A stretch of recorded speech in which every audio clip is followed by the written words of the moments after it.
mbokki ak xarit yi maa ngi leen di nuyu bu baax a baax di am mbégte contentement bu rëy teew ak yéen fii si Sindia fas yéene nag ñëw si ndaje mu am solo mi nga xamante ne ni waa représentant Pastef Sindia Kafountine ñoom ñoo ko organisé ngir jàkkaarloo waaye tamit wax ak gouvernement bi nga xamante ne ñoom la ñu xeexal ba ñu egsi fii jubal jubbanti moom la ñu wootee ñoom waa Sindia Kafountine jamono ji maa ngi taxaw ak la représentante bi nga xamante ne ni moo teewal képp koo xamante ne yaa ngi doon xeex si projet ak Sindia Kafountine madame maa ngi lay nuyu. fay naa la Mame Diarra. ayca ku gis fi nga xamante ne fi la ñu taxaw xam ni école la waaye jamono ji mel ni condition yi nga xamante ne nii moom la xale yi di jàngee fii baaxul. waaw loolu moom dëgg la parce que ñun école yi lañ am yeneen école yi sore na pour nga dem fa di nga dox lu bëri soit nga jël oto mbala nga jël Jakarta kon ñun suñu école yi lañ am suñu doom yi fii la ñuy jàngee mais école yi nekk na condition yoo xam ne ñun gënaluñu. te yaakaar naa ne tey ñi ñu doon xeexal am nañ ci ñoom yaakaar pour ñu ñëw fekk si ñu ci suñu jafe-jafe wu école parce que éducation mooy lépp bu ñu demee ba suñu éducation doom bu ratee rek dinañ tollu jamono yoo xam ne ku jàngul doo liggéey. xam nga dañuy naan l'école c'est le temple du savoir mais ba ñu duggee si biir salle de classe yi gis nañu ni que banc yi dañoo yàqu carrément est-ce que réellement su école ubbee xale yi si banc yooyu la ñuy toog di jàng. ah ci lañ jàngee ba école tëj de. te déwén moom suñu gouvernement bi fekk siwul fii ci la ñuy jàngewaat incha allah. kon jamono ji lan ngeen di wax ñoom njiital réew mi yéen ñi nga xamante ne yéen représentant surtout waa Pastef ngeen xeex ba ñu egg si fii lan nga leen di wax si wàllu du ma ne école bi kese mais si Sindia bi yëpp. liñ leen di wax mooy ñun Sindia Kafountine dañoo soxla ñoom ñu ñëw jàppale ñu defaral ñu suñu dëkk yi parce que xeexal nañ leen te yaakaar nañ leen te ñun ci Sénégal lañ bokk département de Mbour arrondissement Sindia. ku dégg Sindia nag ku déggul Sindia ku xamul Sindia dégg nga ko te soriwuñ fi Dakar tout près la kon gouvernement bi war na mën a ñëw jàppale ñu daal te am nañ ci ñoom yaakaar. moo ngi noonu comme dégg ngeen li nga xamante ne nii moom la wax si école bi le conditions yi nga xamante ne nii moom la xale yi di jàngee donc muy woo gouvernement bi ñu ñëw taxawul leen ndax nag comme ni ma ko waxee tout au début l'école c'est le temple du savoir te temple du savoir dafa laaj xale yi nekk dans de bonnes conditions mais nag ku ne école war na xam ne élèves yi heure récré dañuy soxla des moments de loisir do bërëb yoo xamante ne nii fa la ñuy foowee fa la ñuy fàttee li nga xamante ne moo di stress su banc yi mais xale yi jamono ji mën nañu ne case tout petit ba ñu demee fi xale yi war a foowee gisuñ fa lu dul ay ñax ak benn baobab mooy garabu guy donc sunu moment bi moom dinañu indi lu si gën a leer ndax moom moo yor lépp lu jëm si case des tout petits maman maa ngi lay nuyu njege sil caméra bi mun la jël. maa ngi lay fay soxna si. voilà case des tout petits sànq dañu dem visiter ko mu doon bërëb bi nga xamante ne xale yi fa la ñu war a foowee heure récré mais gisuñu fa benn matériel boo xamante ne xale yi mën nañu fa divertir. waaw yéen ñoo ko gisandoo dem leen foofu li ñu yàgg a joytu la case des tout petits bi li nga xam ne xale yi moom la ñuy soxla dara amul ci case ba wax naa leen ko sànq mooy balançoire yi nga xam ne xale yi tey. bu ñu jëlee récréation war nañ cee mun a fo amuñu njoowaan amuñu case ba ci boppam sax tey dañoo fekk mu tëju mais même peinture bi nga xamante ne moom la ñu peinturoon ci case ba yëpp a deñ te peinture boobu noonu mooy waral ñuy dessiner animaux yi nga xamante ne moom la xale yi di seetaan ak yu bëri yoo xam ne dañ leen ciy jàngal ci jàng bi mais yooyu yëpp dafa effacé wu te soxla nañ ku ñu ciy dimbal ñu mun a peinturaat defaraat yoo xamante ne moom la xale yi soxla ci biir case bi waaw ak fooykaay xale yi yu ci bëri daal ñu manqué leen ko te ku nekk xam ne xale moom loolu bokk na ci lu koy téye ci biir école bi surtout case de tout petit ndax ñoom bu ñu jëlee récréation dañuy bëgg di fo di dem di ñëw di kii ci balançoire yi di njoowaan affaire yooyu dañoo yàgg a jooytu lool nag te foog neen ne nag gouvernement bi nga xamante ne ñun dañ leen doon xeexal ba ñu yegg si fii yàlla may ñu ci ndam ñoom di ñu wuju si ci loolu kon ñu ngi leen di woo bu baax a baax pour ñu ñëw jàppale ñu si suñu case de tout petit bi jàppale ñu suñu école bi fii nag gis ngeen école bi ni mu demee toilette bi kii gis na ko suñu xale yi fii bu ñu soxlaa toilette dañuy mujjee daw ba suñu kër yi di fa demee toilette te yaakaar naa loolu rafetul ci xale boo xam ne yow da nga war a dugg ci biir classe di jàng ngay daw fii ba sa kër lu mu sori nga fay demee toilette yaakaar naa loolu jekkul rafetul kon dañoo bëgg gouvernement bi dégguñu pour ñu ñëw jàppale ñu si suñu école bi jaajëf.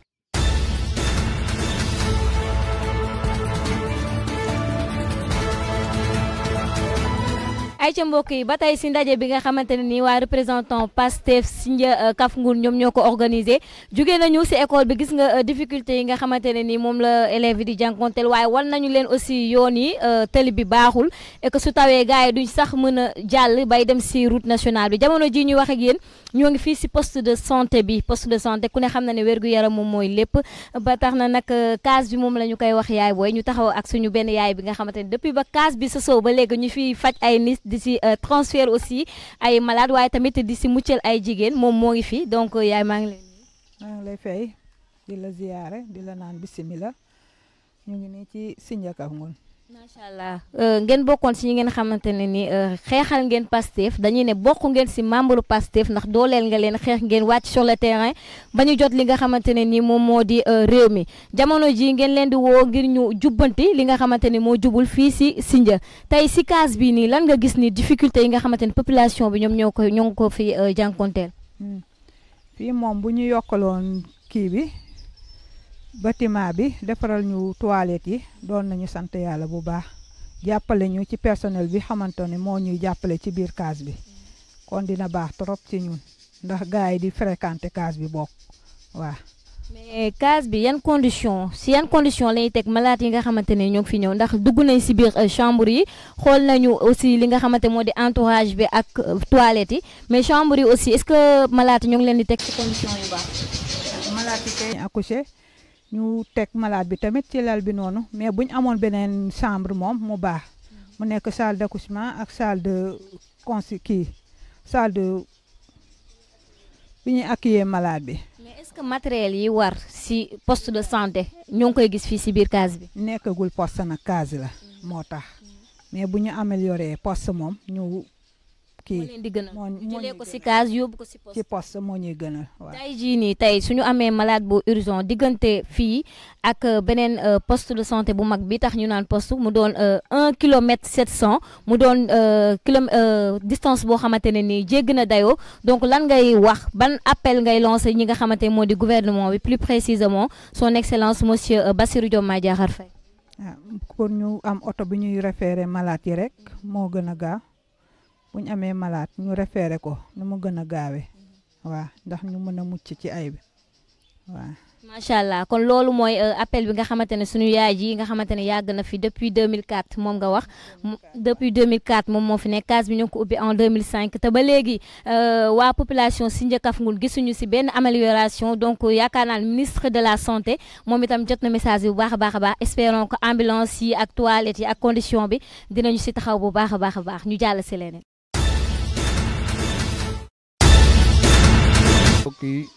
ñu ngi leen di nuyu tabarakallah di rafetlu jotaay bi ndax dañoo toll ci jamono joo xam ne jamono développement la te fiñ ko yaakaare fa la ko ñëpp yaakaare kon taxawaay bi ñëpp di am ba lañ ca bëgg ñu mën ko ca am ñun war nañu fexe am taxawaay boobu man de yàlla def na imaam yi bare nañu waaye man maa nekk ci bopp bi maak samay rakk tabarakallahu ñu sus ci man rëkk te duñ ma rëkk may wax sama tur ak ci seen tur tabarakallahu Alpha Faye laa tudd dëkk bi nag ñun bu ñu sañoon li dëkk yëpp am dëkk bi am ko xam nga tey li may jëkk wax sax xam nga fii tey fii ñu dajee di fi defa suñu programme léegi la ñu defi programme mu politique wala programme mu leneen te jàkk la kon dëkk bi war na am foyer des jeunes bu ñu amatee activités yi mel nii ñu mën faa dem def fa seen activité comme dafa am ñu yàlla jël réew mi teg ko ci seen loxo te ñun gis nañ ne li amagum li ñu defagum dal na xel mu ngi dal leen di xel ñu leen di ñaanal yàlla na yàlla yokk leen kattan ndax kat yow yàlla fal la amaguloo fi sax génn wàllu at tabaarakalla coonu askan yu gën a bare nga am nga commencé leen ko teggil dama ne kooku ñun ñëpp war nañ ko mën a jàppale. ah dëkk bi nag yàlla dafa def am na ñu ko cosaanu am na ñu fi yàlla indi mais tey boo fi ñëwee doo xam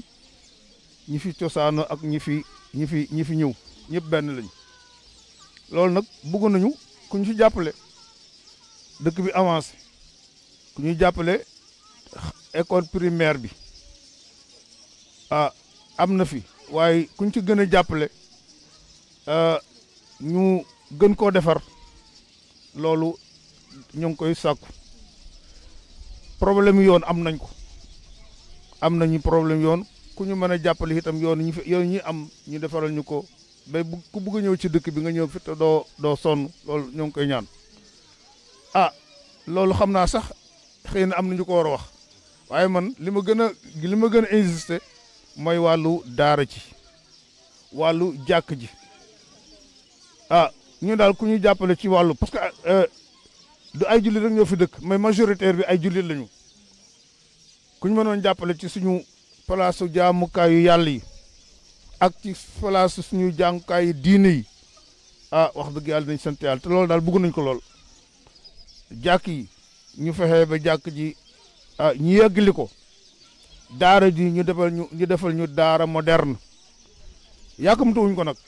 parce que classe bi tey ñu ngi génn di jàng ci classe école française yi lu ko waral mooy daara ji classe bi day senn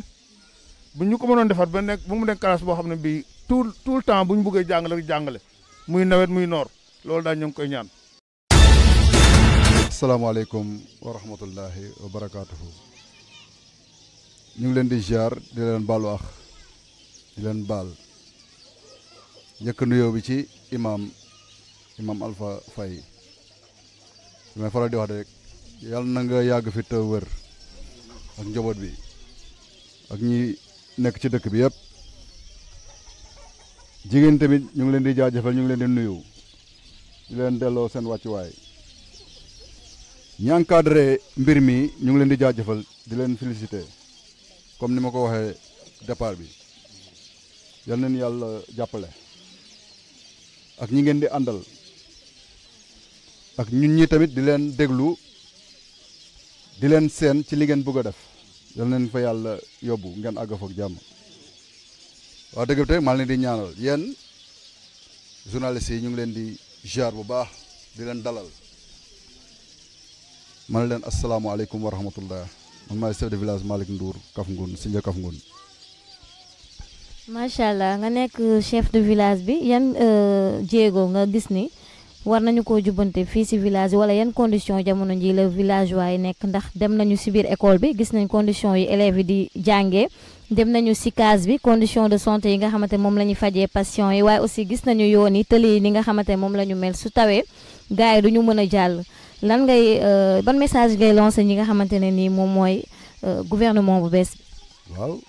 gouvernement bu bees bi maa ngi koy jaajëfal di ko ñaanal yàlla may ko wër mu yàgg fi lool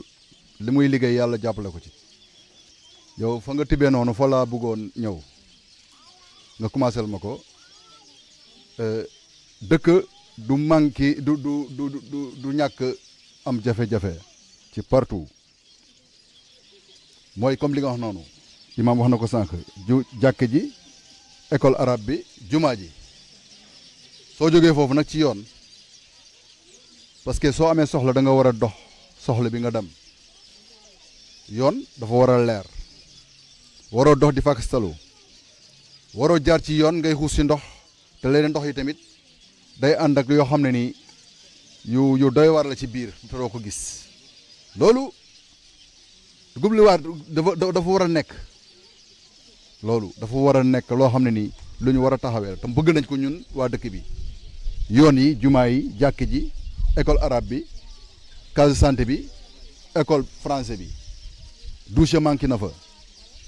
normalement foo tourner rek robinet bi war na faa tourner waaw kon donc loolu bëgg nañ ko fii te nit ki tamit su fekkee da nga bëgg dara da ngay ñaanal koo xam ne ni moom moo bëgg indi loolu fii ci biir dëkk bi te ñu ngi leen di ñaanal ñoom ñii waaw xale yi gouvernement bu bees bi ah wax dëgg yàlla nit ki nag sooy tàmbali ni ngay tàmbalee du gaaw rapidement mais sooy def tamit su fekkee da ngay def bu dee dëkk bële da nga ciy def soo naree def 100 nga def 50 beneen dëkk bi tamit noonu ba keroog ngay développé kon loolu ñu ngi koy jaajëfal ci loolu tamit commencé na ko comme ni ko imam waxee ci loo xam ne nii ak askan bi yëpp fu mu nekk nii moom lañ doon xaar te commencé na ko kon loolu tamit ñu ngi koy félicité waaw gis nga pot lampe yi nii yàgg na loolu diire na am na xale yu bëri ci jigéen yi toog fii sax boobu daanaka ay xale lañu kon ça veut dire que loo fëgg rek da ngay dégg muy aw bëgg na ñu sensé pot lampe yi parce que ay njaboot la ñuy yore dañuy dem jàng ji dañuy foo ci mbedd yi te loolu c'est danger kon ça veut dire que suñu ko mënoon changer ay tabax pot lampe yi tabax yi kon loolu bëgg nañ ko lool tamit loolu lu am solo la parce que loolu sax soo xoolee moo gën a urgent sax que yoon yi waaw parce que kenn xamul kañ la te ñaanuñ ko yàlla loolu am waaw pot lampe yi dañu war a taxaw fii ba ca dëkk bee ci ginnaaw nelee partout foo wër nii ay bois la te foofu loo fëgg rek day naan bëf loolu moom c'est danger loolu tamit bëgg nañ tamit ñu jàppale ñu si lool. ñu ngi seen ginnaaw ñun daal instant yi ngeen wutal ñu lu ñuy festale suñu dëkk bi ngeen wutal ñu lu ñu xam ne moom la ñuy jàppandoo ñun ñu jigéen ñi loolu daal mooy suñu soxla waaw ñun jafe-jafe yi ñun amuñu robinet suñu robinet yi moom amuñu ndox léegi suñu teen baa ngi nii dañ ko defaroon waaye dafa yàqu instant yi dañoo bëggoon ngeen jàppale ñu ci waaw ngeen jàppale ñu suñu teen bi ak robinet waaw. biir Sénégal la nekk bari jafe-jafe lool te waroon neex trop nag franchement li ñu wër ni yëpp ay usine la mais gisuñ ci suñu bopp. am na benn réunion bi ñu defoon fii ci taatu garab bi waa ji bi mu ñëwee di ñu laaj ma ne leen yéen da ngeen ñuy yëgal bu ñu nangoo jël ngeen bu ñu nangul jël ngeen mooy usine fer bi ñuy waaj a def nii lépp lu ñu waxoon zéro te ñoo ñu wër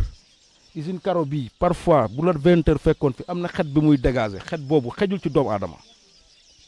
te ñun gisuñ ci suñu bopp suñu école yaa ngi nii man xuloo naa fi ak benn Sinwaa daaw ba ma arrêté seen liggéey dama fa dem ñi ma fa fekk ay kenn xamul fu ñu dëkk kenn déggu ci olof benn déclaré wuñu ñaar jël nañ suñuy suuf ñun ñu ngi am problème mu ndox am problème mu école am problème mu santé te loolu ñoom waroon nañ ci mën a dimbali te loo xam ne c'est obligatoire loolu ñun ñu ngi koy joytu ak fu ñu waay mën a dimbale ci ñoom ba ñu gëstu suñu Kafountine gii parce que parfois dama koy wax nit ñi di kaf di ree nee naa leen tôt ou tard dinañ ñu fi jëlee parce que dañu encombré ba pare gisuñu suñu bopp sa yoon baare nañ ko sa ressource yëpp jël nañ ko te gisoo ci sa bopp sa faju baaxul sa yoon baaxul sa dara baaxul école baa ngi nii donte la mairie bi la mais ñoom am nañ ci part de responsabilité saa yoo tourné fii balaa ngay àgg réserve Bandia ay place jumtukaay kese la ñun gisuñu ci suñu bopp suñu jabar yi gisuñu ci suñu bopp donc loolu su fekkee ne mun na àgg ca kaw ñun ñu ngi jooytu loolu ñaareel bi mooy suñu devantiru tali bii am nañ fa arrêt mais amuñ fa droit instant bi parce que boo xoolee arrêt yëpp jigéen ñaa ngi fi teg seeni table di ci suturlu ñun sañu ñu teg table fii ci arrêt bi di ci suturlu loolu aussi lu ñuy jooytu la bu may wax nag du ma wax Sindia Kafountine dama wax Sindia lépp barki Dembo Ndiaye problème bu ngande am na Sindia fii waa ji bi mu daano ci antenne bi sapeur pompier amul fu muy jaar tellement dañu encombré yoon bi côté tali bi dañ ko jël ba nga xam ne yenn côté yi bu incident amee sapeur pompier du am fu muy jaar loolu musiba la yoon bii ngay gis nii fii nga daan jaar ba génn Sindia Carrefour ba génn réserve Bandia mënatul nekk kon ñun dañu tëju ci gauche ak droite jege nañu lool waaye sori lool donc bu ñu amee ki ñuy dimbal ci loolu ñun ñu ngi jooytu loolu ñun nag luñ koy jooytoo ci yar ak teggin mais nag bëgg nañu aussi ki ñuy dimbali boo jaaree fii yëpp ay place jumtukaay liggéey la li fiy xëy par jour ëpp na 2 junni nit te amul kenn ku dëkk Kafountine wala buñ la fay yóbbu it loolu lay fay du mat 2000 francs par jour ñun nag loolu bëgg nañ ki ñu ciy dimbali fekk naa nag la majeure partie ci soxla Sindia ñu wax ko yëpp à Kafountine parce que ñun mooy li ma wax rek dañu xaw a nëbbu bu accident amee fii oto yëpp dañ fi jaar daaw xama daaw jëkk tase naa fekk premier ministre fële ci mango bële ma ñaanal ko ba nekk yàlla na ngeen jël réew mi mais boo leen jëlee réew mi séntu leen ñu parce que tey jii fii waroon na am voie contournement Sindia amul benn voie contournement bu accident amee kenn du dem kenn du ñëw am wan noonu munu muy demee bu accident amee oto mun a jaar fi génn péage bi mu ngi nii tout près tuwaay fort mu ngi nii tout près mais dañu tëju loolu bëgg nañ ñu ci jàppale bu baax suñu jigéen ñi aussi dañu war a am dañu manqué formation parce que boo xoolee mango bu amee war nañu am mun a am koo xam ne nañuy former jigéen ñi ñuy def confiture mango day jar confiture papaye day jar mais kan moo ñuy defal jigéen ñi programme boobu pour ba ñu tàggat leen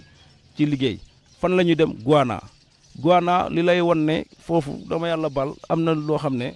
kenn ñemewu ko xam mooy booy nàmpal doo fa dem boo nekkee en état doo fa dem kon ça veut dire produit yu baaxul ci jigéen ñi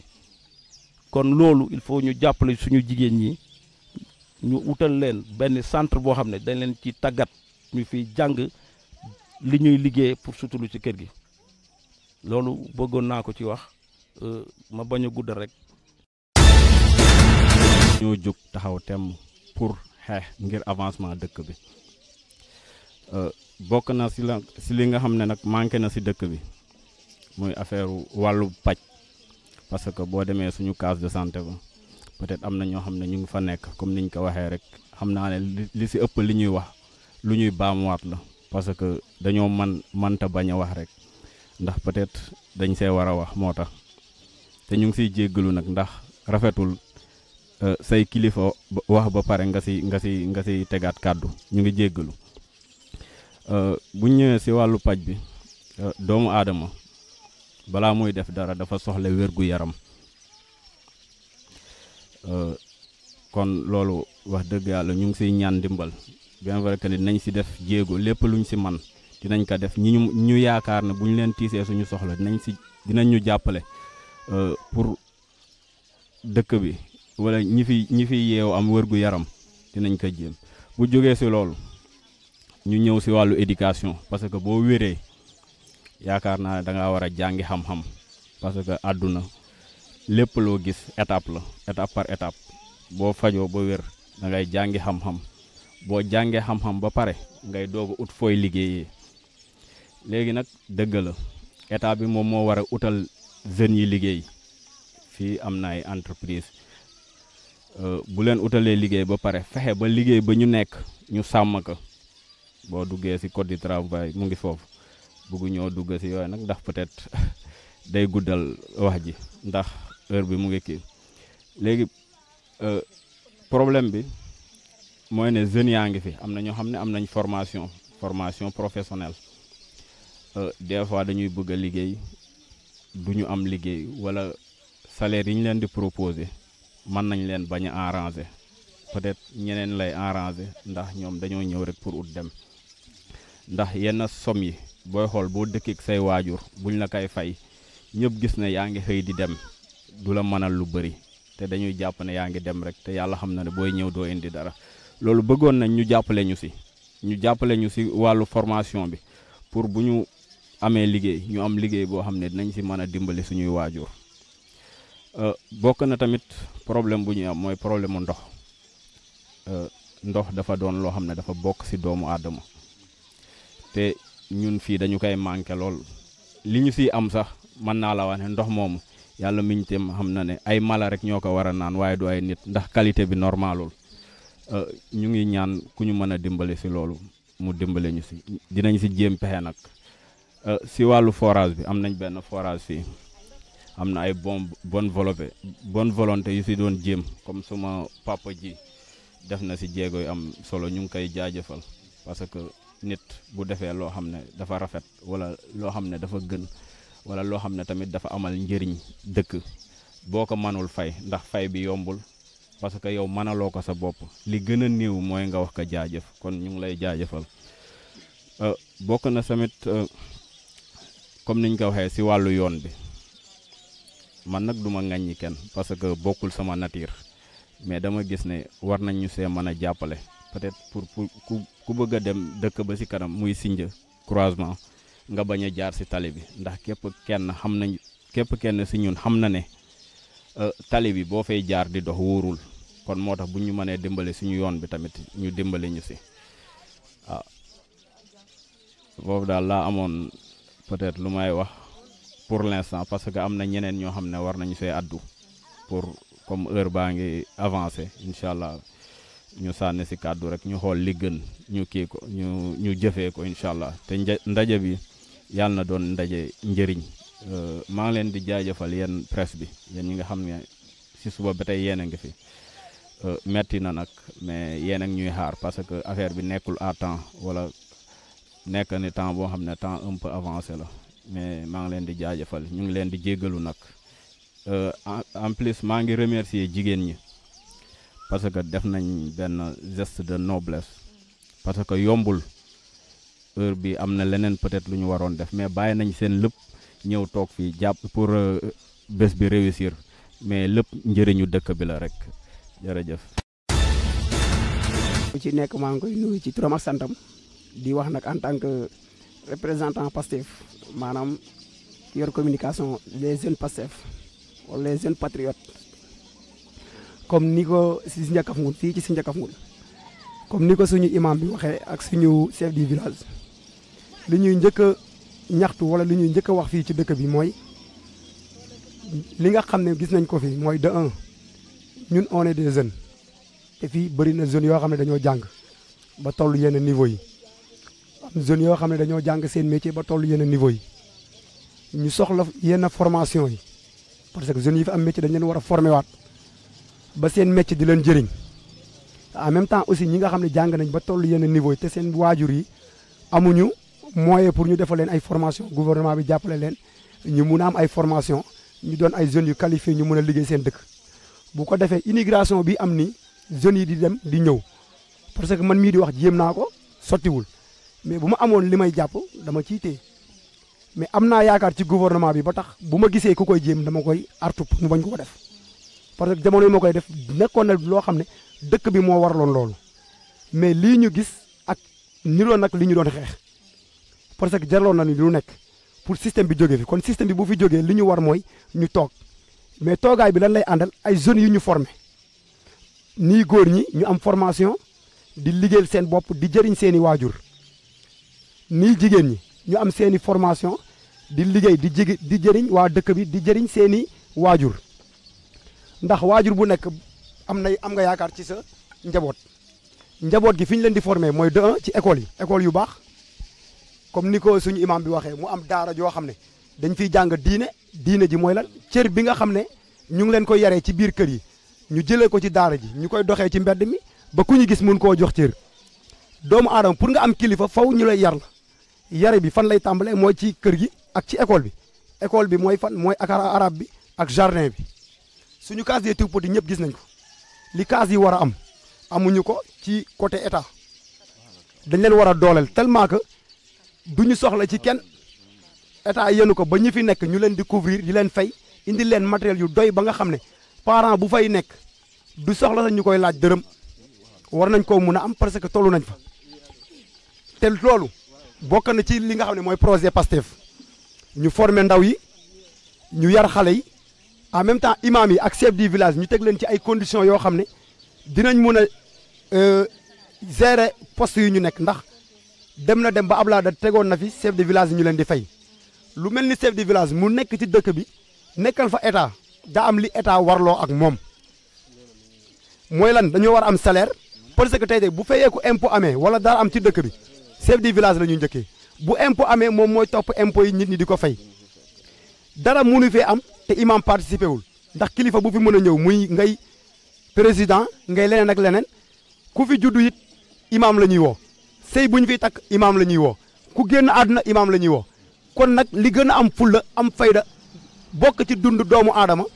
imaam la ñuy woo kon moom la ñu war a njëkk aj ci kaw aj chef du village yi ci kaw bu ko defee suñu njaboot dinañ leen mën a couvrir mais bi ngeen di ñëw ensuite bi ngeen di ñëw fan ngeen jaar ci ay yoon ñun ñu ngi fi am benn 30 mètres boo xam ne mu ngi jógoon fii dem ba génn Sindia village Karaful 30 mètres boobu ñi nga xam ne ñoo gérer suñu suuf si séddoo nañ ko def ko pàcc ba matatul 30 mètres à peu près mu ngi ci 10 mètres xaw ma 15 mètres deuxième fois bi mooy ñu ngi fi am forage boo xam ne bu la mayee ndox suba si ngoon si doo am ndox bu la mayee ngoon si guddi gi ngay amaat ndox jigéen ñu bëri dañuy dangi di dem ci teen bi souvent teen bi gars yi débouré nañ ak ay partenaires yu leen mayoon ba ñu defar ko genre mini forage mais actuellement mu ngi leen dafa paan kenn saytuwul sax lu ko fa taxawal lu dul jeunes yi ñooy def seen i téeméer seen i 1000 francs jàkk jaa ngi nii tàmbale nañ ko ci lan lañ ko tàmbale 1000 francs téeméer mu ngi nii lii ngay gis nii mooy jàkk 1000 francs téeméer ñu koy jox imam wala chef du village ñu koy dajale ñu débouré ba actuellement ñu ngi toll ci pour ñu dale ko mais moyens yooyu yëpp ci waa dëkk bi lay jóge ci poste dëkk bi lay jóge te comme am nañ fi état boo xam ne dañ ne jubanti nit ki bu nekkee ci yoon bi pour nga accompagner ko dafa yomb parce que jeunes yi nga xam ne ñu ngi dajale di ànd ak seen i waajur di def seen i dërëm ak seen i ñaar dërëm bu ñu gisee état bu leen di jàppale ñooñu te fekk nga leen ci yoon bi doomu aadama bi ngay accompagner nag boo ko fekkee ci yoon kooku neex naa gunge ki nga xam ne nag jéemul dara sëga moom la ñuy jàppale rawatina ñi nga xam ne dañuy nekk ci yoon bi nekk ci yoon bi mooy lan mooy de un case de poste de santé bi ñi fa nekk ñëpp ay volonté lañ di fa liggéey ñi nekk ci école yi ci daara ji ay volonté lañ ñii liggéey école yi ay volonté lañ ñii fi indi teen bi ay volonté lañ kon ki nekk ci yoon di volonté wu kooku gouvernement bu ñëwee da koy accompagner mu dem ci accompagnement yi ma la wax nii moo fi mun a nekk mooy nga jàppale jeunesse yi ñu formé wu seen i métier ñu mun leen jëriñ seen njàng mun leen jëriñ jigéen ñi aussi kazalika noonu ñu fexe ba seen i regroupement ak seen i lépp ñu am ay financement te nit ki balaa nga koo financer il faut nga teg ko ci yoon peut-être ba ma joxe xaalis ne demal nga defi commerce te man jànguma commerce formé wuñ ma ci bu ma demee sama xaalis day diig pour nga accompagner ko nag mooy nga formé ko ba mu xam dërëm bu nekk ñaata la ko war a indil te bu ko indee ci loolu fan la ko war a denc ak fan la ko war a teg pour que aussi mu mun cee topp ak njabootam bu fekkente nit ki da nga koy jox financement 1 milliard te xamul niñ ko war a def xamul fu mu ko war a def boo ko joxee yàgg-yàgg da nga koy toppaat ci leneen ak yeneen te loolu mun na ñàkk bëri na fii loo xam ne nag ay jigéen ñoo xam ne dañuy dem di daani seen doole ci yenn tool yi bu ñu amoon yenn formation dinañ jaay lu nekk fii ay commerçante yu jigéen ñoo fi nekk di jógee fii di dem garage bu ñu amoon usine boo xam ne dañuy am lu ñuy travailler muy ay mango muy ay limon muy ay orange ñu koy defal jus yoo xam ne dinañ ko mën a utiliser di ko yóbbu fële di ko importer ñi koy importer di ko yóbbu muy génn sa bitim réew loolu am nañ jigéen ñoo xam ne mun nañ ko kon ñooñu lu ñu soxla mooy ñu accompagner leen loolu daal lañ amul li may wax ci en tant que jeune boo xam ne maanaam dañuy porter pour combat bi ñu xeexal ko liñ doon xeex démb ak barki démb rek en tant que Pastef mooy jubal jubanti ñun nag li fi nekk de un li may njëkk a déplorer mooy actuellement amuñu maire te suñu ñàkk maire mooy lan amuñu maire bu jub kon ñun waa Pastef dañu war a jóg fexe am ñoo xam ne dañuy bàyyi fii suñu suuf ndax ñàkk a bàyyi suñu suuf moo tax difficulté yu bëri ñu am ko xam nga kuy jaay ba jaay mbedd kuy jaay yoon doo bàyyi dara te loolu moo am fii au niveau du Sindia parce que fii am na ay zones yoo xam ne ñu ngi débrouiller di béy di jënd ay 100 kilos ay 200 kilos ñii di jënd ay liibaru ñebe ñooñu bu ñu amoon tool boo xam ne dañ fay liggéey dañ fay béy kon dinañ mën a béy te gouvernement bi nee na béy dunde consommer local balaa nga ko am da ngay am suuf consommer local balaa nga ko am da ngay am suuf si fi nekk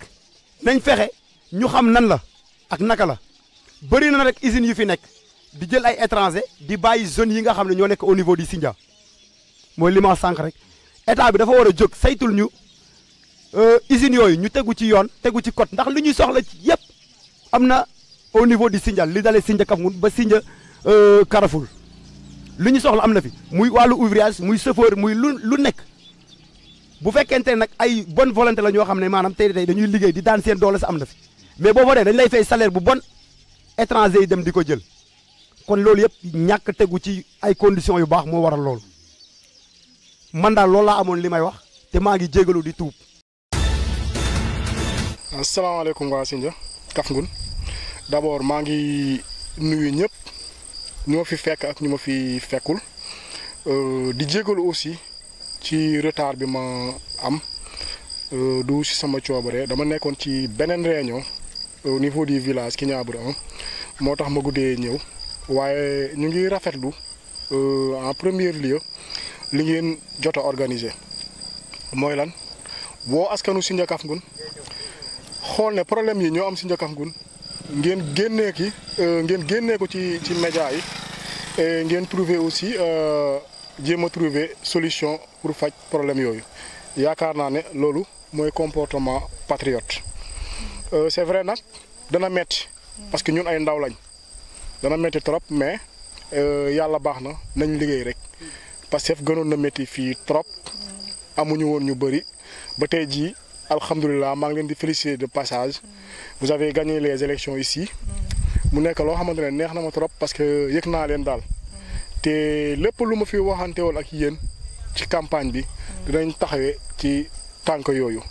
looloo waral tey ñu présent pour ñëw participer ci seen activité bi malheureusement nag fekk nañ gars yi pare nañ ba ñu dem mais comme nuñ koy waxee rek ñambaas yàqul sër et di leen wax ne aussi gis nañ seen feuille de doléance mu nekk ay problèmes yoo xamante ne c'est des problèmes yu am pratiquement dans tous les villages du Sénégal wala village yoo xamante ne sori nañ Dakar bokk muy lan problème mu ndox problème mu yoon problème mu électricité mais aussi da ngeen dem ba ci biir ngeen wax ne problème mu case des tout-petits problème mu école élémentaire bi et je pense que soo leen ñëwee tey ji di soulever question yooyu pour ñu jàppale waa dëkk bi defaraat yooyu yëpp pour dëkk bi mën a avancer dama ne fayiroo leen seen mission c'est un peu désolant nag parce que tey askanu Sindia malheureusement dañu ñoo yàgg nax te suñuy fal duñu xool ñan la ñuy fal nañ falaat mais toujours même problème yi même mots yi ñoom ñooy ñëwaat parce que soo xoolee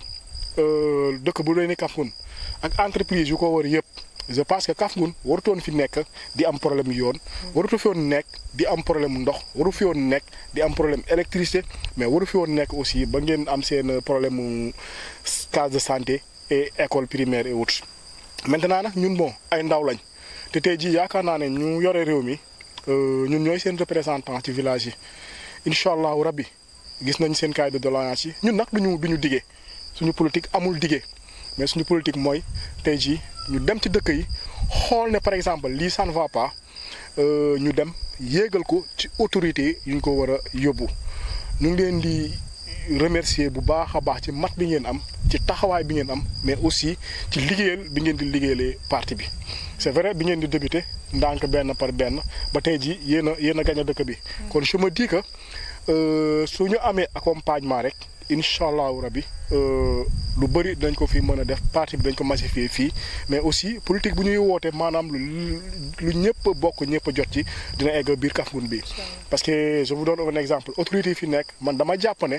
tant xam lu wuñu askan bi la preuve en est là le ministre de l'intérieur Jean-Baptiste démb wàcc na fi ci accident bi fi amoon juste pour wan leen ne autorités yi fàttuñu kenn amaana nag ñenn ñi xamuñu problème ñenn ñi ñun ñi xamante ne tamit bon am nañ ay canaux yoo xam ne mën nañ leen yéegee problème mu askan bi surtout ñu jege dëkkaan yi ñu jege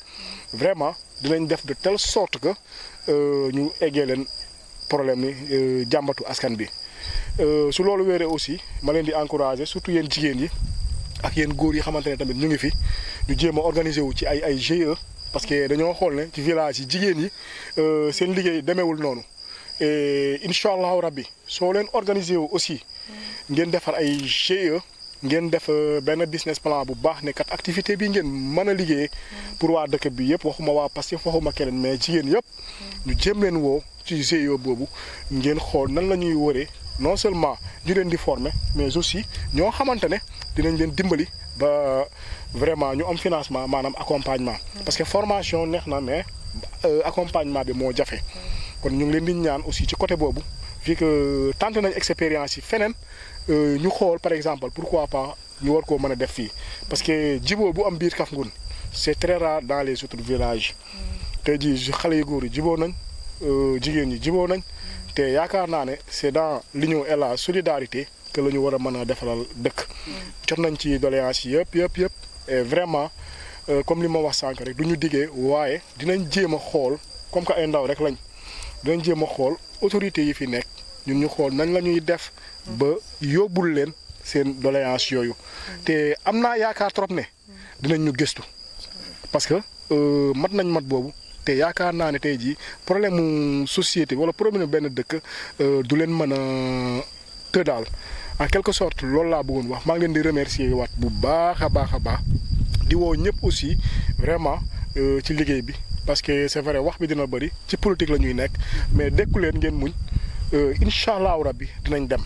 et di leen remercier aussi ci yaakaar bi ngeen am ci man ci cër bi ngeen ma jox amaana c'était pas du tout évident mais def ngeen ko dama leen ciy remercier bu baax a baax ci yoon bu ñu nekk nii comme ñun ñoo ko gisandoo amul électricité amul dara de même que yoon bu ñu jógee ça veut juste dire que tey jii problème yi bëri na te ñu fi nekkoon malheureusement répondre ñu ci besoin askan bi maintenant nag ñun ñi xamante ne ay ndaw lañ nañ bàyyi di fal ay ñoo xamante ne tamit tey duñu wekk wala ñu xam ne par exemple ñii nii la ñuy liggéey après ñun ñu leen di fal parce que suñu commune su jagee ñun ñoo ko jagal mais jag boobu balaa muy am balaa ñu koy mën a jagal ñu xool par exemple ay nit ñoo xamante ne am nañ capacité pour diriger la commune ñu fal leen comme ça duñu fàtte benn village maa ngi jaajëfal waa Kafountine yëpp di jégalu waat bu baax a baax aussi ci sama retard incha allahu rabbi ñun de amuñu mënuñu waaye dinañ jéem a jege ñoo xamante ne mën nañ te yaakaar naa ne askan bi lañ fi nekkee pour tamit question Kafountine yi muy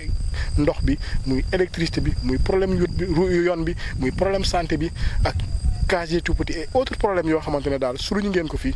incha allahu rabbi dinañ jéem a xool yan autorité yoo xamante ne ñoom ñoo nekk compétent ci domaine yooyu ñu jéem leen yéegee problème yi te di ñaan yàlla aussi mu sottil ko ak jàmm parce que am nañ yaakaar ni dina sotti mais comme li ñu leen waxoon auparavant politique Pastef du diggee dañuy ànd liggéey ne lii la ñu war a mën a def ñu ànd ensemble def ko su ko defee autorités yi fekk suñu si en tout cas kontaan naa trop ci ndaje bi ngeen woote woo waa dëkk bi Pastef Kafountine woo ASC bi aussi ngeen toog waxtaane seen problème dëkk après ngeen tënk ko ci benn këyit pour ñu yeggoo ko autorité incha allahu rabbi xam leen ne am ngeen ndaw bu mat te lépp lu fi mën a yegg incha allah dina yegg fu mu waroon yegg di remercier aussi waa Baobab TV vraiment ñu ngi rafetlu seen liggéey depuis 16h ba tey yéen a ngi waa askanu Kafountine di filmer di dugg di va-et-vient ñu ngi leen di remercier bu baax a baax te di leen encourager ci liggéey bi di remercier waa Kafountine di leen encourager ci liggéey bi Pape surtout suñu jigéen bu ñaawal bi vraiment jàmbaar la ñu ngi koy encourager bu baax a baax te ne ko na téye rek incha allahu rabbi moom doo leen am lu leen bett au contraire leen ndam rek ngeen di am nañ ci yaakaar bu baax a baax maa ngi leen di jaajëfal bu baax. Seynabou Seck di remercier sama waa cellule Sindia Kafountine seen liggéey bi en tout cas rafet na te lu jóg ñu taxaw jàpp si ni ñu leen wanee dëkk bi rek loolu moo fi ne. mooy li nga xam ne mënuñu ko nëbb il faut ñu génnee ko di remercier itam sama cousin bi Vito Diouf tey bu ñu amee fi taxaw suñu cellule moom moo ñu dooleel kon merci beaucoup waa Pastef Sindia Kafountine ñu ngi leen di remercier naan leen Sindia Kafountine sa kanam